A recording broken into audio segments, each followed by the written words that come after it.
Welcome to the Indigo Podcast, an exploration of human flourishing at work and beyond.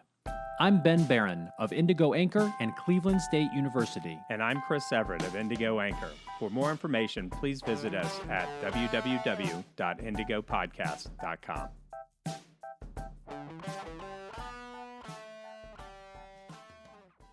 All right, so today's episode is titled, This Fall Will Be a COVID Nightmare. Or will it? Or will it? That is the big question, right? We've all been wondering. And today we're going to talk about how pandemics end, medically versus socially. We're going to talk about the psychology of exhaustion and self-control.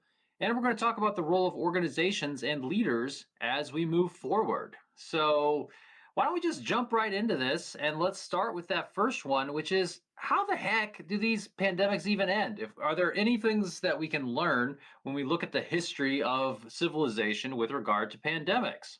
Yeah, so we've all seen tons of articles out, if you're into reading journalism type stuff, about, COVID. You may be through with COVID, but COVID's not through with you. Or there's a bunch of different types of those types of titles, which really divides that, like we're talking about, that pandemics do end.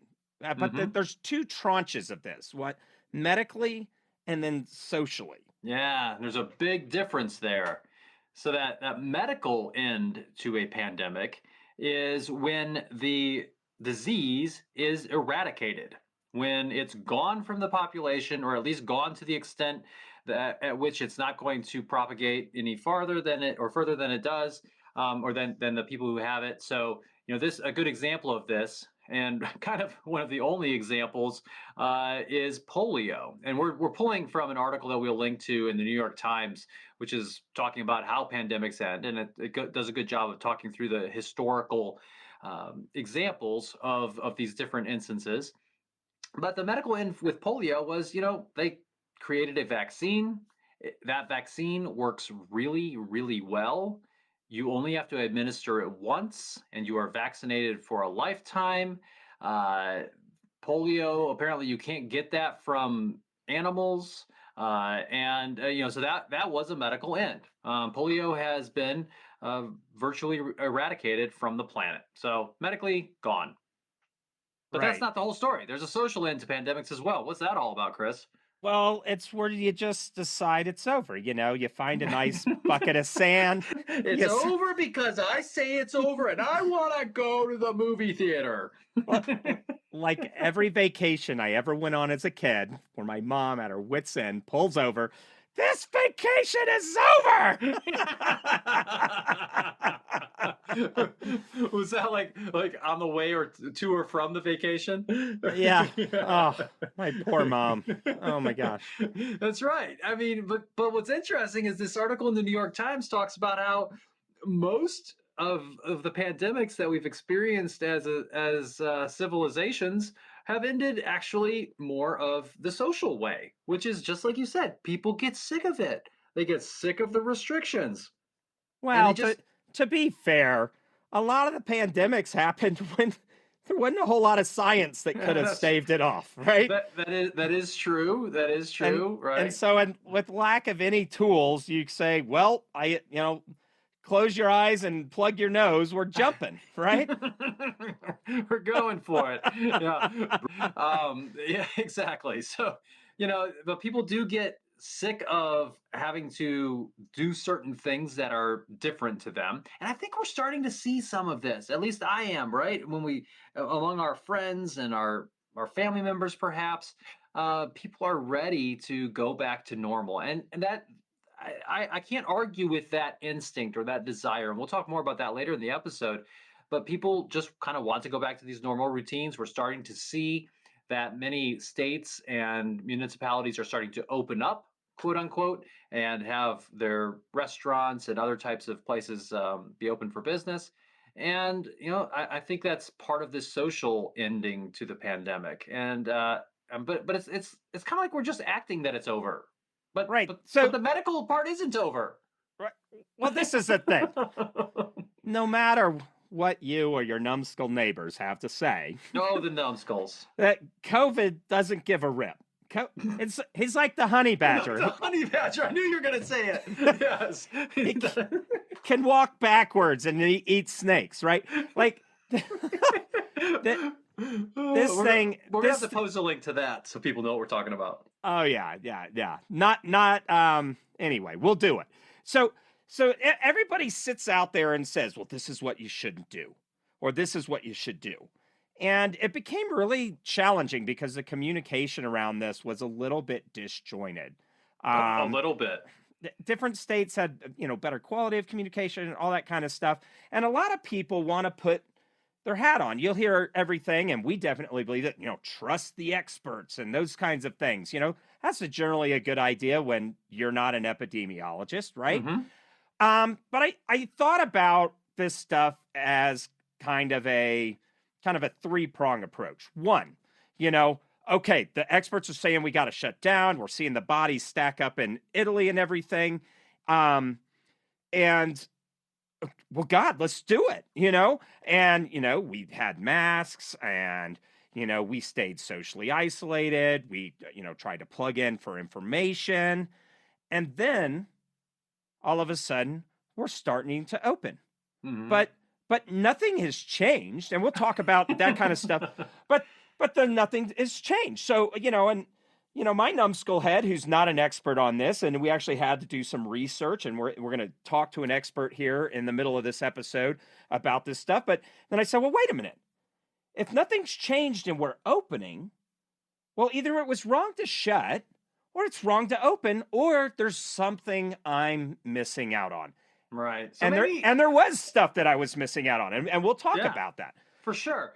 So why don't we just tell our listeners or try to recap based upon what we know and what we've read, what has and what hasn't changed in these last 3 months.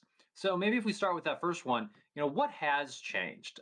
Some things that come to mind when I think back to, early to mid-March to now, fairly widespread physical distancing. That's become embraced, at least by large segments of the population. It's become much more common for people to be wearing masks. I actually had to take a trip on an airplane not too long ago, and for the Navy, not for fun. It was mission essential, so I had to go. And mask wearing is required, on the airplanes.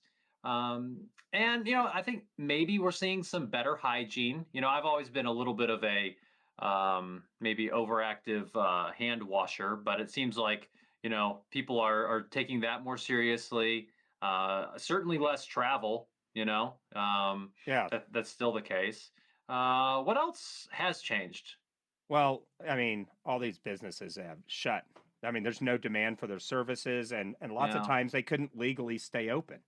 Right. I mean, there's kind of starting to now, and there's been some modest innovations in treatment. A lot of it anecdotal because it's hard to get the studies. Exactly. My pants don't fit anymore, and my liver is probably damaged. I don't know. So you went that route during the lockdown, huh? Well, what else are you gonna do at 9 a.m.? You mean aside from working out? Yeah. So okay, so those are some things that have changed, but there's some really important things that have not changed. Right. So we don't have a vaccine. Nope. And there's a small chance we could just discover one today, even, or tomorrow. Right. But then there's also a small chance that it's already gone by the time we get a vaccine. Yeah. And then any scenario in between, some experts have probably modeled it. We've seen stuff for like 3 to 5 years. I mean, all that stuff. Regardless, we don't have a vaccine. And sometimes we have like the flu vaccines, only like 50%, 20, 50. It varies on the year. It's not 100% effective, like say the polio vaccine was, right? That's exactly right. And we don't have revolutionary ways to treat COVID-19. There have been some medications, remdesivir is one that comes to mind, that I think has proven to be a little bit helpful with some of the symptoms, but it's not widely accessible. There's also some antibody treatments that are being used, but it's not super clear. Like you said, a lot of this is anecdotal at this point. It's very hard in the middle of all of this to do a randomized controlled clinical trial, right? You can't do that very easily. I mean, you can, but it's very, very difficult right now. You know, another thing that has not changed is that the disease is still highly contagious. And for some segments of the population, it can be pretty nasty. But that's not even super clear in terms of who exactly is at risk. It seems that older people, certainly, people with some respiratory issues already, yes. But then you do come across some cases where, you know, relatively healthy people in their 30s and 40s also get very, very sick. So, you know, that's something that has not changed. You know, even kind of like how the disease presents itself and what people are, you know, scientists are learning about it and doctors are seeing that it's odd. You know, some of it's respiratory. There's actually some who have digestive issues. There's even some dermatological types of manifestations of COVID. You know, in children and so forth. So there's a lot that we don't know, and like you said, we don't have a vaccine. Yeah, we're in total learning mode. So that, you know, to that point of, well, we're opening now, but nothing has changed. And you know, like my inner spidey sense kind of wants to say this is baloney. Like, well, why'd we shut down? I mean, these are normal things that a rational person, like I'm rational, but no, that a Or rational, normal. yeah, rational person would think, right? Right. So another thing that has changed is we're flipping tired of staying at home. Gosh, yeah, it's just like, you know, ready to not be stuck here. And, you know, um, Our kids are ready for us to get out of go to camp. You know, all these things are problematic because we've just been there's too much of a good thing, you know. right. And so that last item, you know, being sick of a lockdown is what's driving decisions and behavior so much right now. Yeah. And that's, you know, kind of this social end of the pandemic. But like we said, you know, that's not the medical end. So this also kind of brings us to another big question of, is a second wave of coronavirus going to hit us? And some people and some models suggest that yes, you know, after the summer into the fall and winter seasons, we're going to experience a second wave of this virus. But even those ideas are somewhat fraught with some speculation, I'll Yeah, say. every state is different, right? Hmm. You know, some people never did flatten the curve. You know, they're just cruising on up still, right? That's right. Other states have reduced and dropped it down. It just depends on where you're at. If you're in a tiny town in the middle of nowhere, Alaska, you might have not been touched at all. Yeah, yeah. Hey, you know what we should do? We should talk to your dad. Yeah, yeah. Let's give them a call. All right.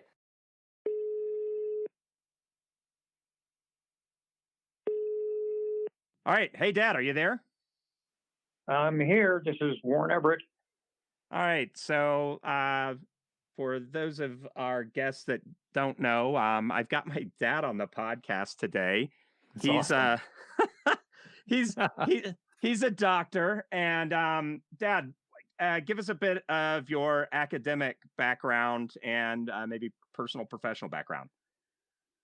Okay, well, I'm a graduate of the Air Force Academy. I spent 24 years in the Air Force and did a specialty in family practice and in aerospace medicine.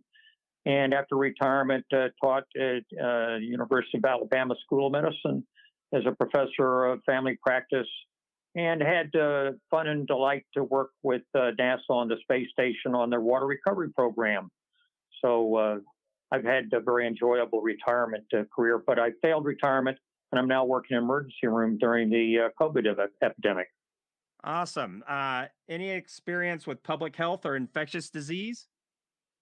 Well, yes, I worked problems with public health and during the Southeast Asia unpleasantness working with the Cambodian Air Force, handling their problem with malaria. So that was very exciting. But of course, I did a master's public health degree at Harvard as part of my aerospace medicine residency. And of course, we're always interested in all kinds of rare and tropical and exotic diseases as the Air Force flies all over the world. And so, yeah, I was involved in that and had a lot of fun working in that area. Thank you. Awesome. Yeah, I know, total leading question, but I think it's important to highlight that experience. So Dad, Ben and I, in prepping for this episode, we're just talking about, well, what's going on here? It almost seems like, maybe there should be some more discipline around communication, around a project plan, and it's, we read a lot in the news, and New York Times, Atlantic, on television, all this stuff is so much to put together that I said, hey, we should call my dad and get his take on some of this stuff. So, Dad, how does somebody decide to shut down a country or place based on a disease? Well, that's an interesting question. I think we got the first news about the pandemic from China, and they decided they had to pretty much shut down the province that Wuhan was in, and it seemed to help them get control of it.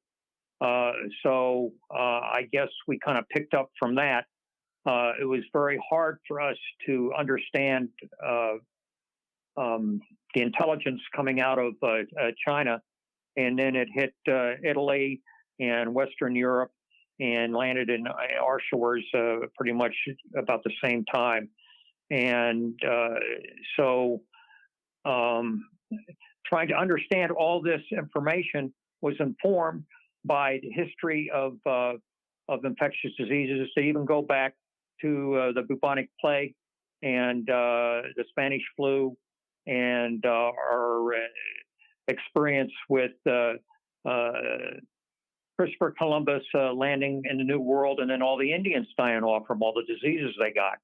So all this historical memory was brought to the fore to try to figure out how to address this problem.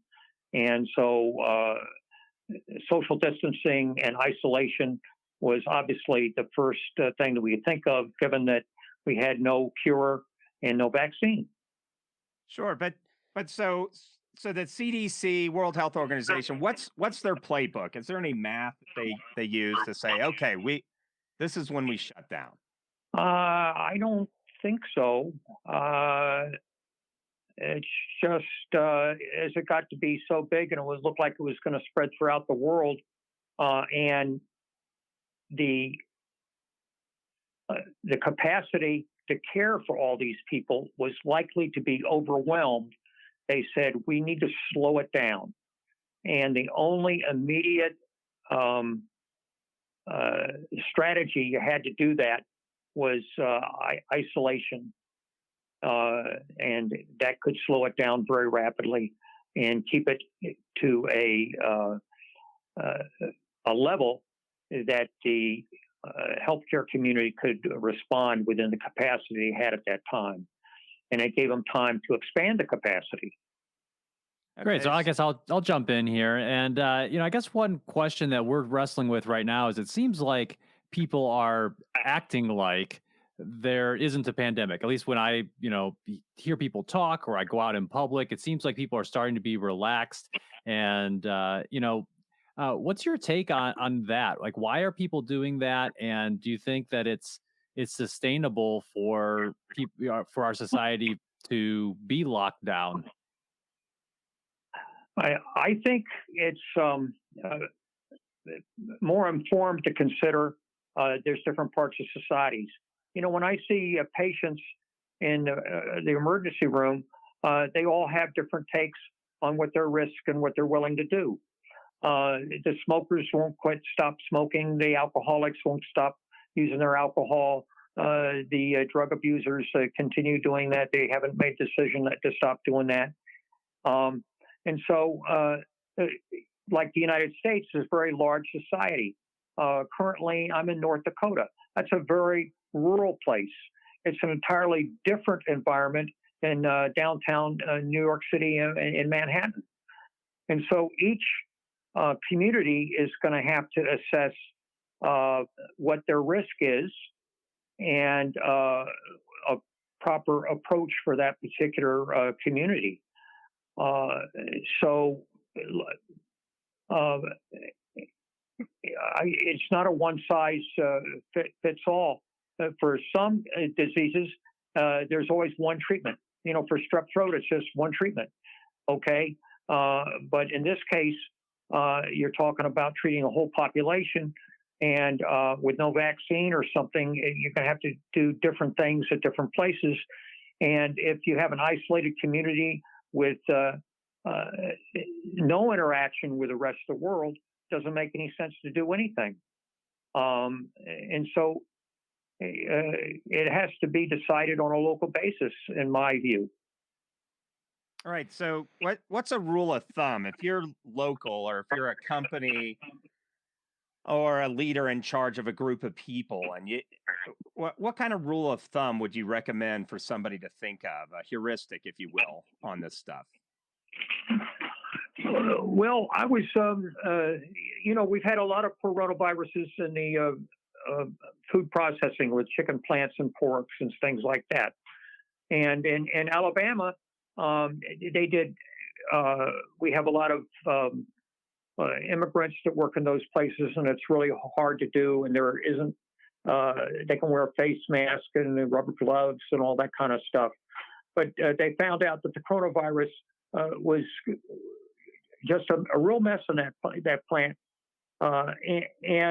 But they did everything in the plant to take care of it. But the people are getting coronavirus because they'd all packed 6 people into a car, and they got it commuting to and from the plant. So sometimes it's complicated. and of course, what can the plant do about working with the commute? And of course, they got to keep the food processing going, or else we won't get any food. And so there's a lot of people depend on them. And so the solution has got to be fine-tuned to the problem where you're at. There was no social distancing or anything in the South Dakota, and yet they had these little hot spots of the food processing plants. And of course, they couldn't shut those down because the whole country was depending on the meat that was coming through them. And there was a lot of criticism about that, but it just wasn't the workers. It was everybody else in the country you have to think about. And so it's a nuanced answer. Yeah, one thing that we've been hearing a lot about that is vaccines, and you'd alluded to it in one of your answers a few minutes ago. What are your thoughts about the probability of a vaccine actually being developed and it perhaps working or not working for the folks who need it the most? Well, that's not my area of expertise. We get a new vaccine every year for influenza. But we've been doing this for many decades, and we know about the influenza virus. Okay, the coronavirus is a different breed. It's got all these spikes and everything on it.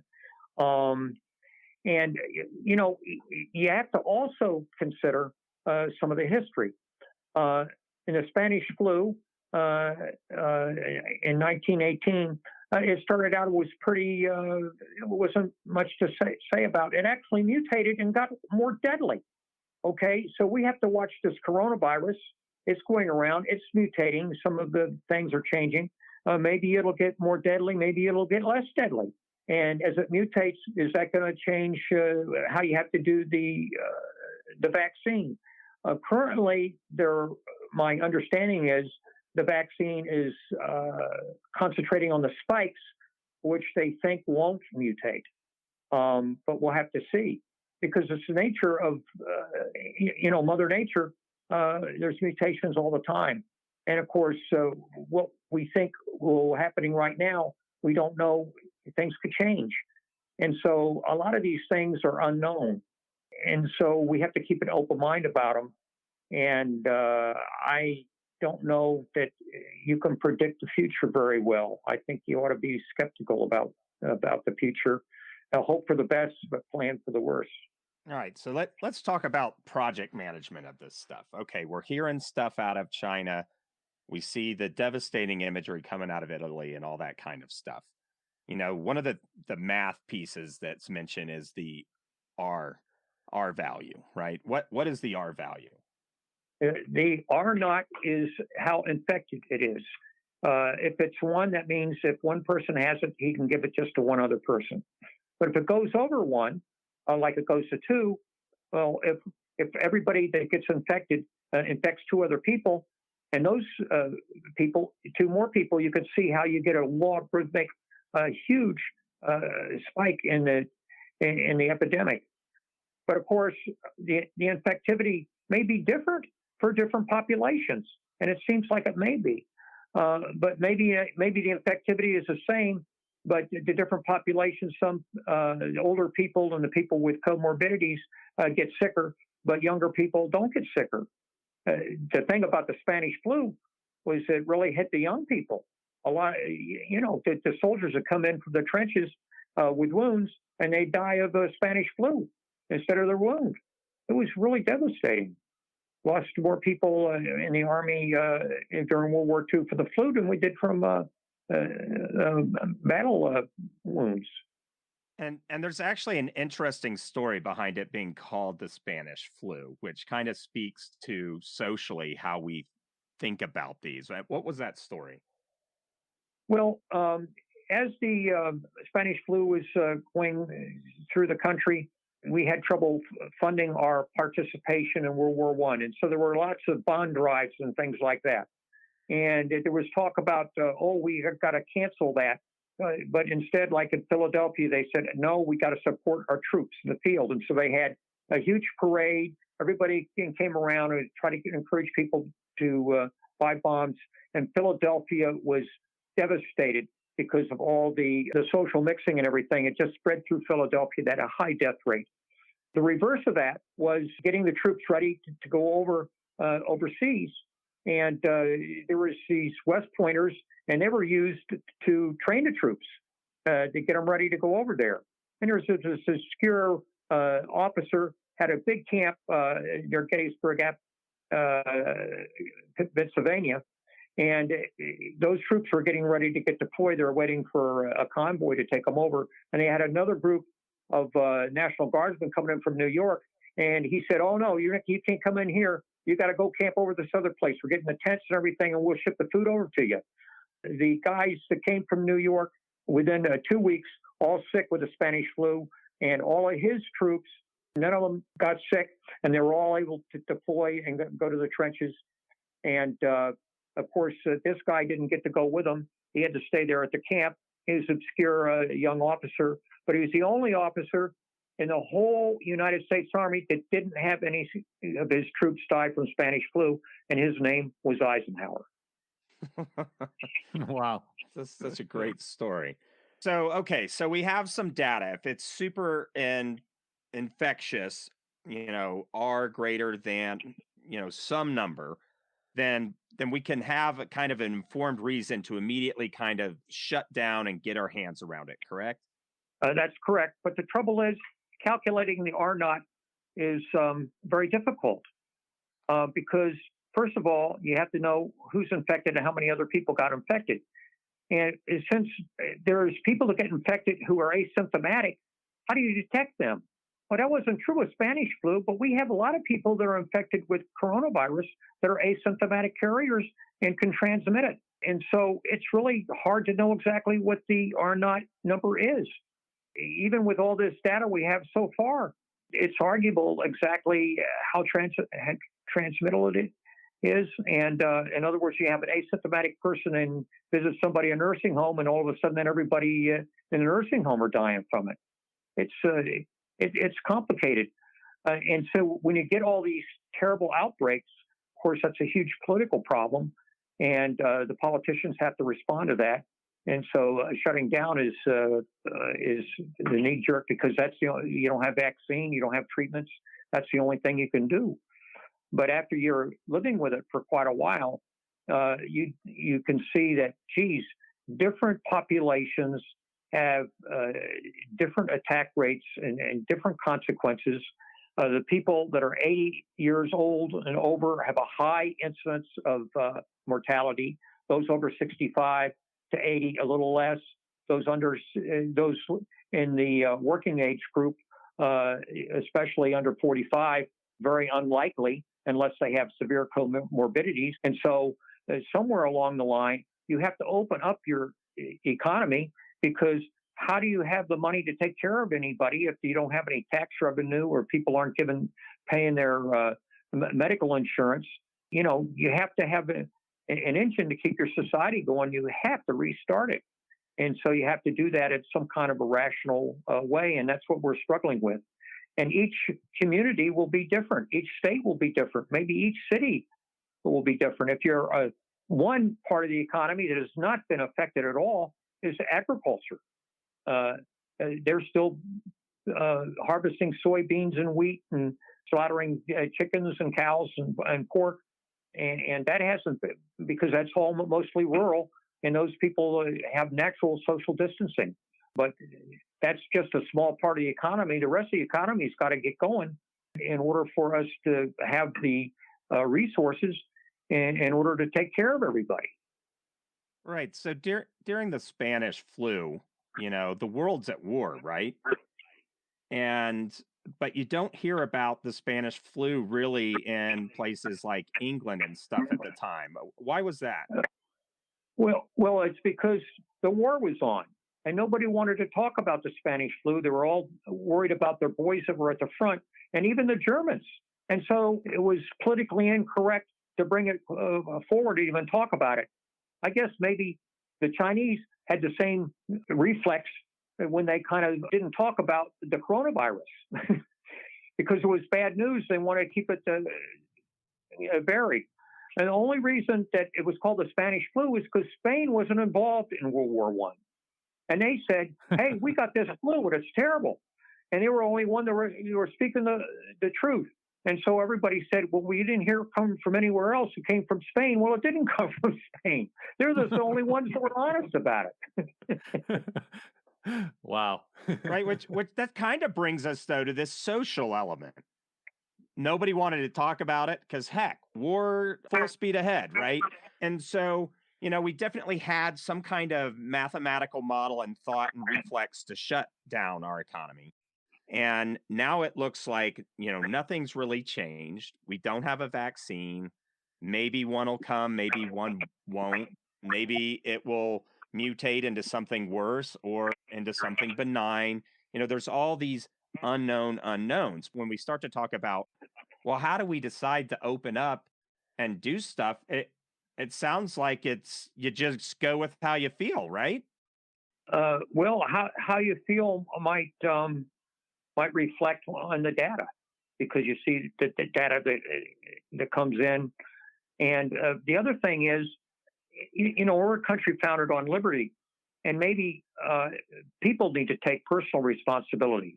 If you are older and you're more vulnerable, well, then maybe you need to self-isolate yourself. And if you're younger but have a lot of comorbidities and worried about it, well, then maybe you need to take responsibility and stay away. But all the other people that are doing well, that are young, don't have any comorbidities, and have a job they can do, they need to get back to work. And they shouldn't be prohibited from running in the economic engine. Telling people what to do sometimes isn't so easy. We try to get people, and we were very successful in decreasing alcohol morbidity during Prohibition, but it wasn't politically sustainable. And it just gave a lot of wealth to Al Capone and all the bootleggers. And so we decided not to do that. And every day in my emergency room, I told people they need to lose weight. They need to watch their diet to keep their diabetes under control. They need to stop using heroin or other illicit drugs, or stop smoking. And mostly they tell me to just drop dead. They want to do what they want to do.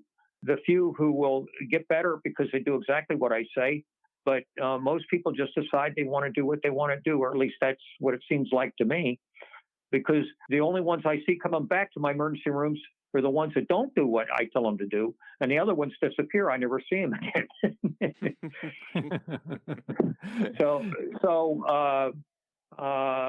I think putting personal responsibility and leaving the judgment up to the people who own the businesses and whatnot, I think that's legitimate, because I think it's hard for the government to know everything and to be able to boss everybody around and to tell them what to do.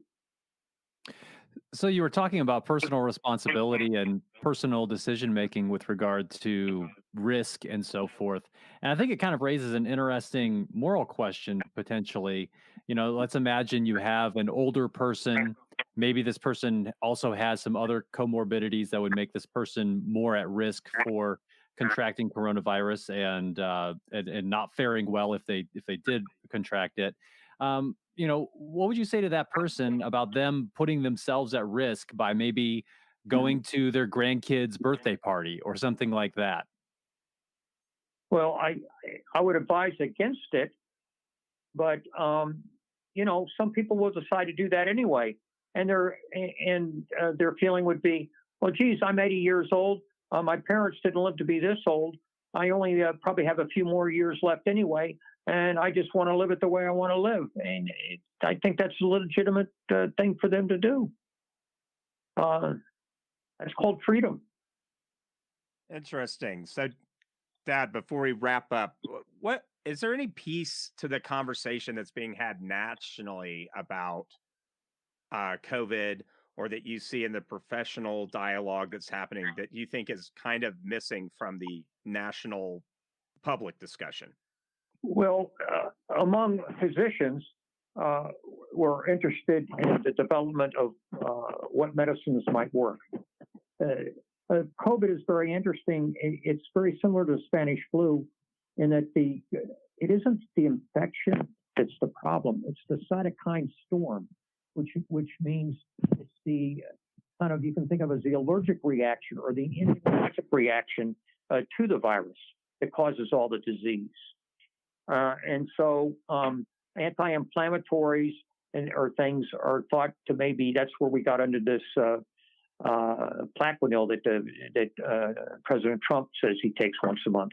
That's kind of an anti-inflammatory. There's no evidence that it works. But the thought that if you could use some kind of anti-inflammatory, that might well stop this cytokine storm, which was a problem with Spanish flu and is also the problem with the coronavirus. But we hope there'll be some developments there, but it's very difficult to do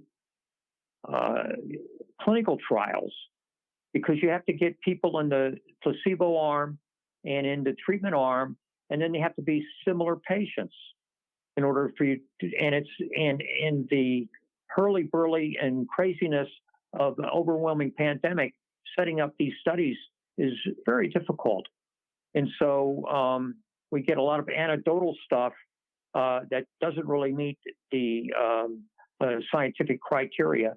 And so treatments are kind of slow to come around, but everybody's watching carefully and seeing if maybe something will happen.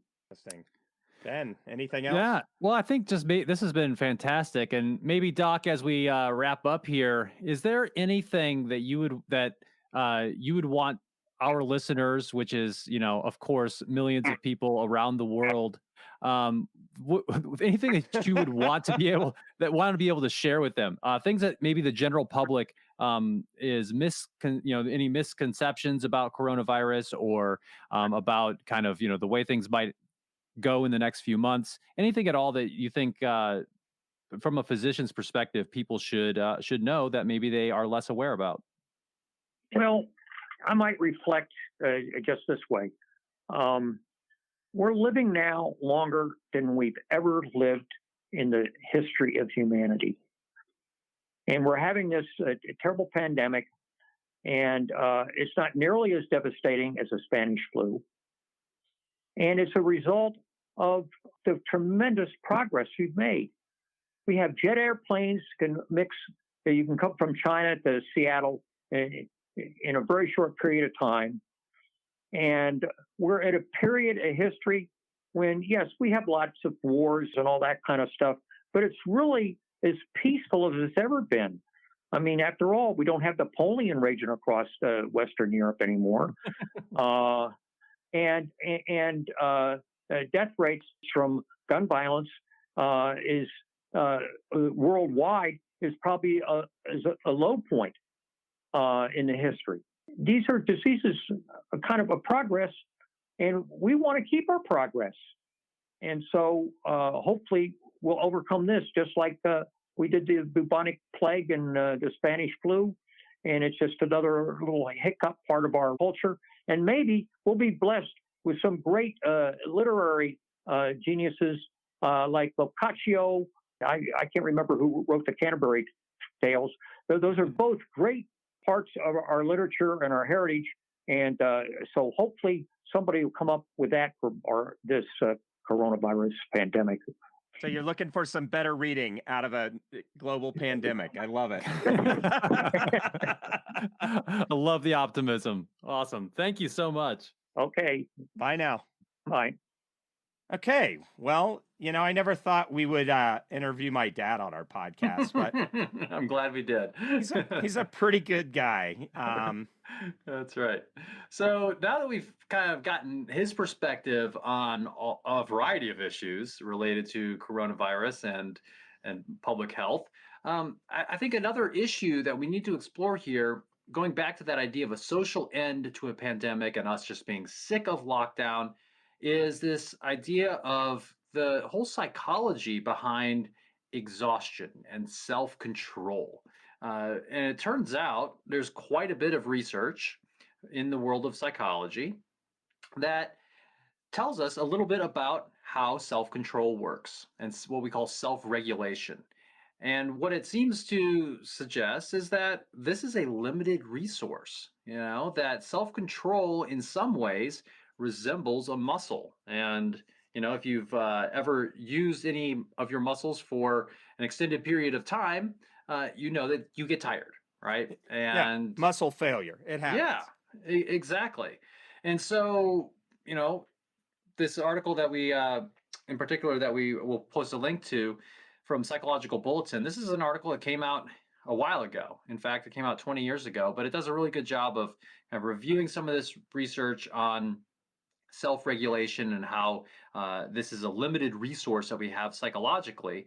It suggests that, and I'll just quote from the abstract, they say, the authors conclude that the executive component of the self, in particular inhibition, relies on a limited consumable resource. So just to break that down into plain English, we have these instincts, we have these drives, we have these routines. And when those are disrupted, we have to exert more cognitive effort, right? You think about it, let's take like one of your basic things that you do every day. Do you brush your teeth every day? Yeah, twice a day. Twice a day. Wow. Amazing.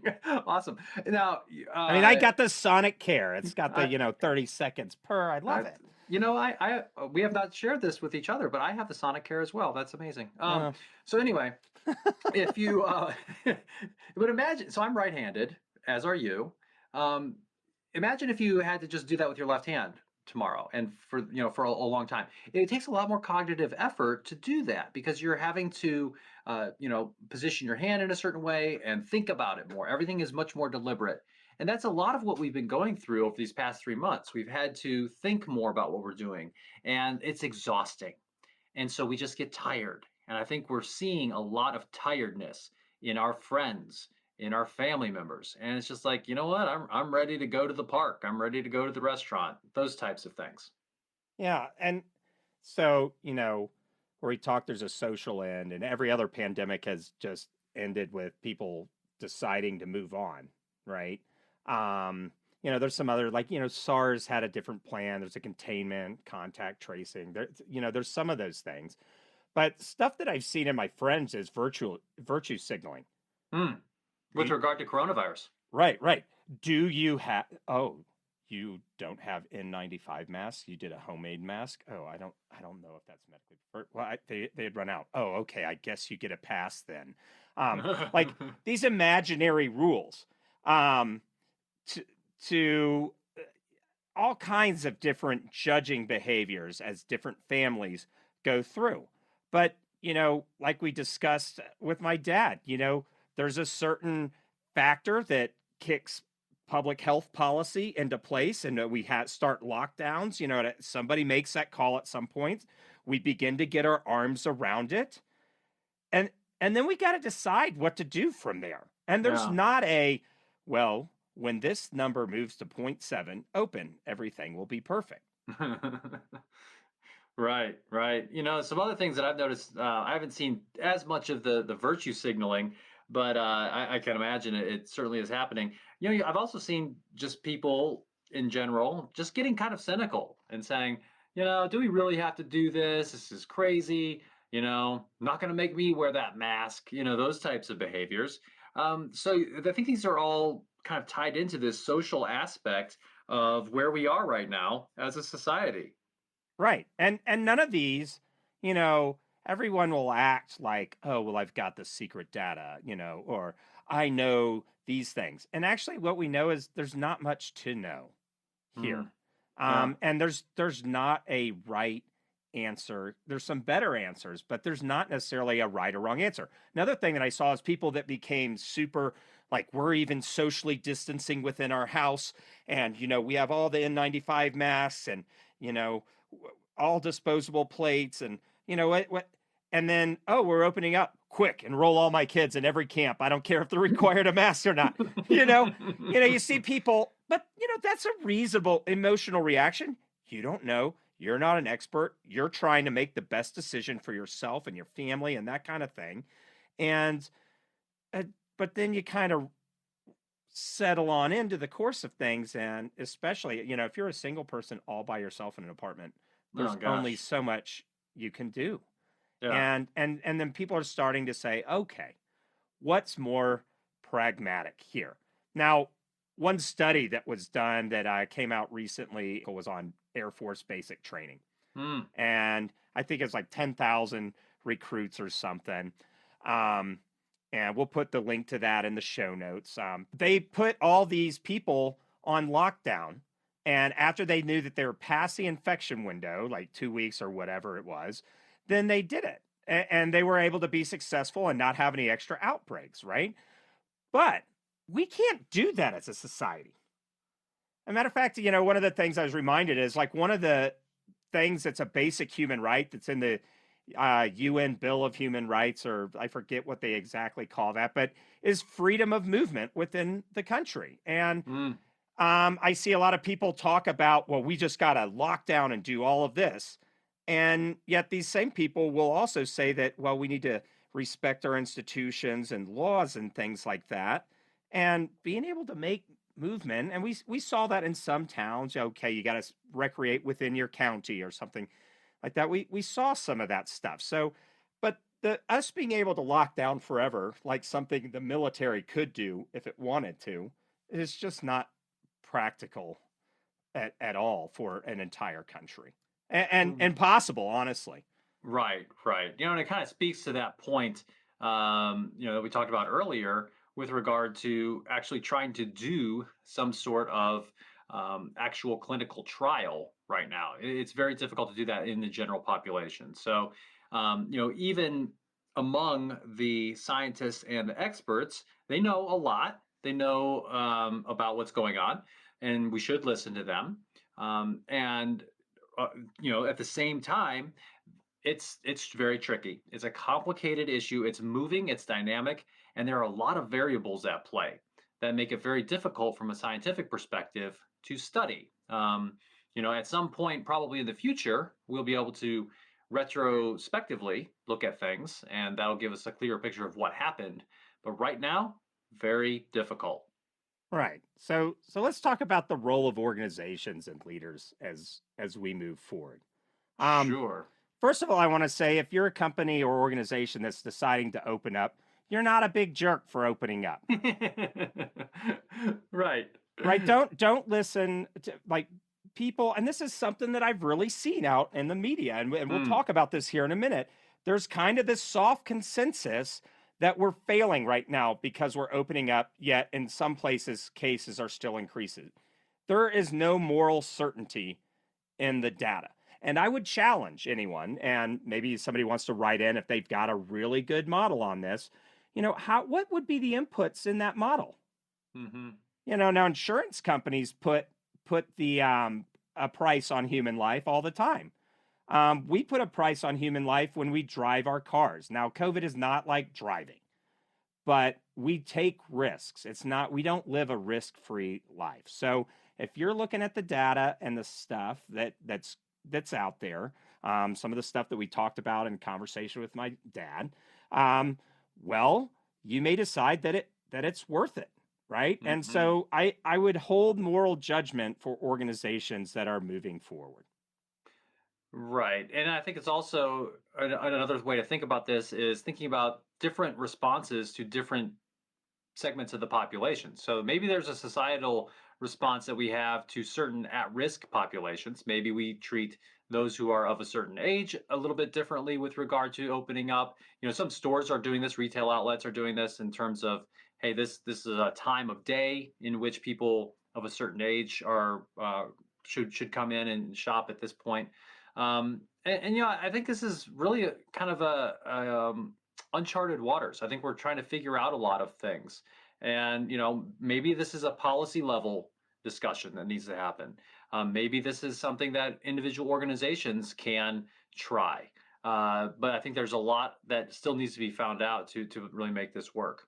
Right. And like we talked about with the Spanish flu, we were at war and it was worth it, even though a lot of people died, um, to continue to send soldiers, even though they might get the Spanish flu.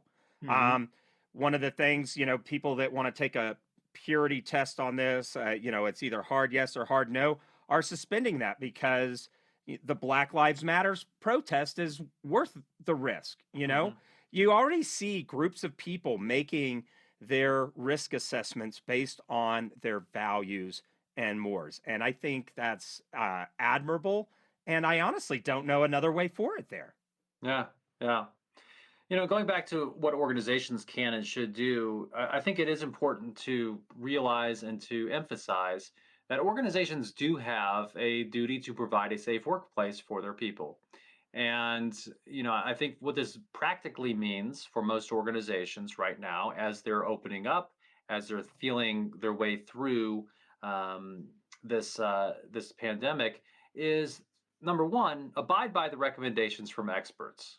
So if it has to do with distancing, if it has to do with mask wearing, those types of items, follow those recommendations. Also, follow your local and state guidance. There are those can differ certainly in terms of when certain organizations can be open and so forth, but follow that guidance. It's also important to realize there's a human component here, and you've got to communicate with your employees and let them know that you care about them. And that's a very important piece. And for God's sake, actually care about them. I mean, that's a Wait, struggle for some of the people out there, right? you mean I can't just tell them that I care about them? Like we say all the time, you can't fake this stuff. No. If you actually care about your employees, a lot of this is going to happen very naturally for you. That's true. That's true. And, if you actually care about your employees, then you're probably going to communicate with them. You're probably going to follow recommendations to keep them safe. And this is all important for flourishing in the workplace and beyond, because this is what, helps an organization thrive. It's what helps an organization have the best people actually stick around and perform well. Yeah, and leaders need to be ready to deal with the questions that are going to come up from hmm your workforce. Exploring alternate work arrangements. Some people might not be able to come back, childcare stuff, or just not feeling safe. this would be an opportunity to take, what did we learn from the last 3 months about driving productivity, managing people remotely, Hmm. and maybe flexing those new muscles and continuing some of that if you can. Sure. There are a number of organizations that have decided that, hey, we're going to keep this working from home thing going for large segments, if not all, of our workforce. And that is a plausible path forward, depending on what your organization does. So, think back to March and all the things we've learned. I think most organizations have learned a lot. I think a lot of if you go back to functions like HR, I mean, those folks have really gotten kind of been had a lot of greatness thrust upon them, so to speak, in terms of trying to manage a lot of this. So it's important to learn from all that and become a better organization because of this. Become more resilient. Right. And there's a lot of social polarization around what's a pandemic that doesn't give a rip, right? Mm, And you need to be careful not to exacerbate that social polarization in the workplace. So the idea is to communicate well and then make a path forward for your company that aligns with your values and include everyone in the participation with those. We're a company that believes, let's say you're a food processor. We feed the nation and we are an essential service. We must stay open. We will hmm. endeavor to make this a safe workplace, but we need your help at home, to make this a safe workplace as well. Those kinds of items, and and make your communication about opening about this is how we view the situation. This is how we evaluate risk. This is, why we find this acceptable to move forward rather than a in-group, out-group kind of social stance. This should not be about that kind of thing. That's right. That's right. And the last thing that I think we want to address here is that the way that this topic of dealing with the pandemic, of what shoulda, woulda, could have been done, has been treated by the media in a fairly polarized way, I'll say, right? And some of it is what you called premeditated moralizing. Saying that if if you don't think this way, then you are a bad person and you are wrong. And I think there's Which just been there's lots of times that's true, right? exactly You there know, are like if right. you're still into the flat Earth thing, I don't know what to say to you, buddy. But this isn't one of those times, No. okay? So, and we see in any organization would struggle with responding to this kind of pandemic. Have there been flubs all over the place? Could it been better? Sure. But I specifically see this now. There's almost soft um a soft consensus that because we're opening up, we're absolute failures uh, all over the place, right? Yeah, and so that brings us to this article that is in the Atlantic, and we read the Atlantic and we like the Atlantic. Some great stuff in there. But this is an article that was posted a couple days ago. It's called "The Virus Will Win." Americans are pretending that the pandemic is over. It certainly is not. And this kind of speaks to what we were talking about with this idea of there being a social end to the pandemic, and yet it is not medically over. And we agree with that, don't we? Yeah, I mean, that's what we've been saying. That's what other people have been saying. But the problem here is that these guys are taking, and I see it more than just in that one Atlantic article. So, author of that article, you've got some blame to share with some of your peers. But you're taking a polemical approach that lacks focus on what is a morally defensible way forward. The Hmm. assumption is opening up is morally indefensible, and that's just not true. There's this kind of soft consensus around, namely, that we need to stay locked down or that we're giving up. This ignores what it's possible for humans to even do. Like Hmm. if we put somebody in social isolation, there's major psychological impacts. And there's ideas of freedom and legality, all things. So this becomes a complex conversation. And to sit on that kind of perspective is I can't get behind that thinking at all. Yeah, and I thought the article was actually is one in the Atlantic. Again, we'll post a link to that in the show notes. But there's some good points here about what has happened and how people are behaving and so forth. But the troubling thing, and this we've seen this kind of in other aspects of the media as well, is what I'll quote from here in the last part of the article, where the author writes. Thanks to the efforts of millions of people, we were close to a great success story. But because of the failures of Trump and Chauvin, of the CDC and the WHO, of public health experts and Fox News hosts, we are instead likely to give up and tolerate that hundreds of thousands of our fellow citizens will die needless deaths. Pandemics reveal the true state of a society. Ours has come up badly wanting. And I feel like that kind of takes the argument away for it takes a lot of the steam out of the argument, really, because it's suggesting that it's laying all this blame on these different entities when we don't actually know the counterfactual. We don't know actually what would have happened, and I just don't think that that's a fair way to think about this whole issue.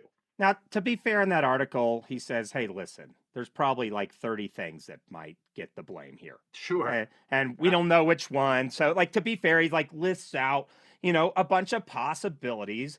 But some of them are totally valid. I'll give him that. Yeah, absolutely. Right. But it's this idea that now that we're moving forward, when we don't know if there's going to be a vaccine, or we can't predict, all of that kind of things, that we're taking a eyes wide open risk management approach to doing that. And then, there's all these logistical things you'd have to say, like, how do you pay for us staying shut down and all those kinds of things. And I think there's a lot of false arguments that are out there. If you open up, it's because you hate people and want them to die. Sub iteration on that. Right. If you stay closed, or if you shut down again, it's because you want to erase the wealth of everybody. That does not capture the complexity. It resonates emotionally, but I don't think it's a fair take on this. So it makes for a good headline. Yeah. But we want to be clear that we believe in the institution of journalism. For sure. Yeah. Yeah. Reporting and the news and transparency, all of these are very important. They are critical to running a productive modern society. And we're not talking here about the actual fake news that is out there. And when we talk about actual fake news, as you put it, this is a website that looks like it's from Ohio, but is run out of St. Petersburg, Russia, right? Yeah, that's definitely fake. They may even have the stats of your little league ball game or something, but it's actually not. Yeah. So that's a fake news site or that kind of stuff. But these journalists and journalism organizations, they face the same challenges that every organization deals with, namely change itself. And they meet this challenge with varying degrees of success, like anybody would. That's right. And I think another aspect of this that affects every organization and every person, including those in the media, is this idea of bias, right? Individual bias and bias maybe as an aspect of the organizational culture. This is a real thing and it exists. Now, some organizations try to deal with this through, for example, training, but the research is fairly, mixed on whether or not training actually helps with bias. And that's why having dialogue, having, some, for example, the peer review process in publishing research, these types of items can help. And these are all just attempts at having a better conversation about these tough issues, these complex issues. And that's a big part of what we're trying to do, even with this podcast. Right. So if we've offended any journalists, reach out. We're happy to talk to you, happy to let you talk about your side of it a little bit. But we just want to say to orgs, as you're looking to open, take care of your employees. Stay true to your values and don't get lost in some of the emotional sauce that's flying around about this right now. That's right. That's right. So, today we talked about this fall, and maybe it'll be a COVID nightmare or maybe not. the jury is definitely out on that. We don't really know. It's a continuing nightmare in my view, right? It It's is. We're in just it right doing now. what it's going to do, right? That's right. That's right. And a lot of this is going to come down to individual decisions about risk. We talked about how pandemics end, this idea of a medical versus a social end to pandemics. We talked about the psychology of exhaustion and self-control, and how it really seems like we have depleted a lot of our self-regulation ability, or at least a lot of people have. And then we concluded with some of these ideas around the role of organizations and leaders as we move forward. Thanks for listening to the Indigo Podcast. If you like this podcast, please consider helping us by rating us on Apple Podcasts or wherever you listen, telling your friends about us, having us on your podcast, or mentioning us on social media. Our website is www.indigopodcast.com, where you can access more information about us and this episode. Thanks again, and we look forward to talking with you again soon.